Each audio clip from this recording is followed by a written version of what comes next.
वचन, प्यारा वचन, ईशु मसीह का प्यारा वचन, पाव को दीप को राह को रोशन, ये है मसीह का प्यारा वचन, ये है वचन प्यारा। परमेश्वर के धन्य नाम की महिमा हो।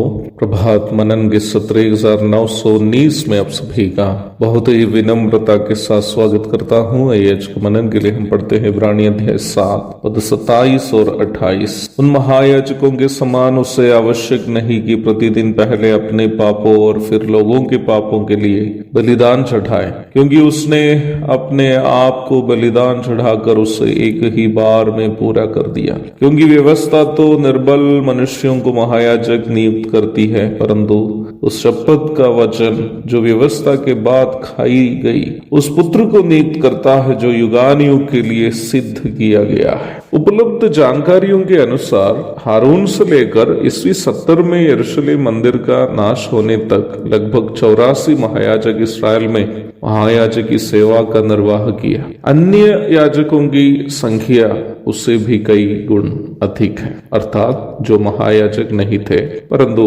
लेवी याजक थे। उन सभी याजकों को इस्राएलियों के पापों के लिए बलि चढ़ाने के साथ साथ अपने पापों के लिए भी नियमित रूप में प्रायश्चित बलियां चढ़ाने की आवश्यकता होती थी। लेवी व्यवस्था अध्याय 4 पद 3 और 13, अध्याय 16 की 6 और 11। परंतु प्रभु यीशु मसीह को अपने लिए बलि चढ़ाने की आवश्यकता नहीं थी, क्योंकि वह पवित्र, निष्कपट, निर्मल, पापियों से अलग और स्वर्ग से भी ऊंचा किया हुआ था। इन बातों पर हम कल मनन किए थे, इसलिए मैं उन बातों को दोहराना नहीं चाहता। प्रभु यीशु मसीह में पाप नहीं था, उनके स्वभाव में पाप नहीं था, न ही उन्होंने पाप कभी किया। इसलिए ही पापी मनुष्य और पवित्र परमेश्वर के बीच याजक की सेवा करने के लिए यीशु मसीह से भी योग्य कोई अन्य नहीं है। दूसरी बात, लेवी याजकों को नियमित तौर पर लगातार बलि चढ़ाते रहने की अनिवार्यता होती थी, क्योंकि उनके द्वारा चढ़ाई जाने वाली बलियों से किसी को भी स्थायी रूप में पाप विमुक्ति नहीं मिलती थी। उनके द्वारा चढ़ाई जाने वाली बलियां मनुष्य के पापों के लिए एक तात्कालीन समाधान केवल था, परंतु प्रभु यीशु मसीह के द्वारा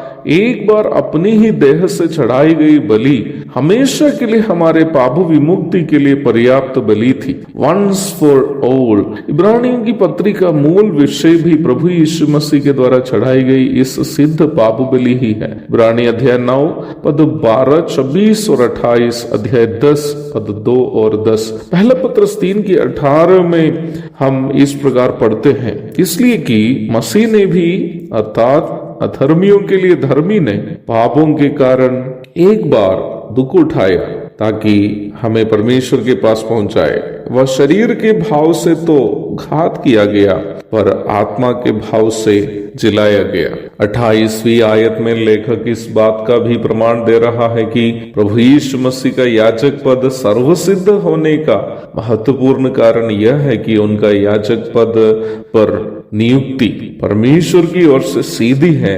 वही लेवी याजकों की नियुक्ति न्याय व्यवस्था के अनुसार है, जो यहाँ तक पाप के कारण दुर्बल लोगों को भी याजक बनाती है। मुझे सुनने वाले प्रिय भाई बहनों, हमने यीशु मसीह में जो उद्धार पाए अस्थायी एवं सिद्ध है, इसलिए हमें इस विषय में सुनिश्चितता है कि यद्यपि हम आज भी पाप से प्रदूषित शरीर में वास करते हैं, परंतु यीशु मसीह में हमारा उद्धार चिरस्थायी है। इसलिए ही हम अवश्य यह संसार के जीवन काल के पश्चात यीशु मसीह के मध्याकाशीय आगमन के दरमियान स्वर्ग की ओर उठा लिए जाएंगे और प्रभु के साथ सदा सर्वदा युगानुयुग रहेंगे। एक और शुभ दिन की धन्य कामनाओं के साथ आज का मनन में यहाँ समाप्त करता हूँ। प्रभु आप सबको आशीष दे। आमीन।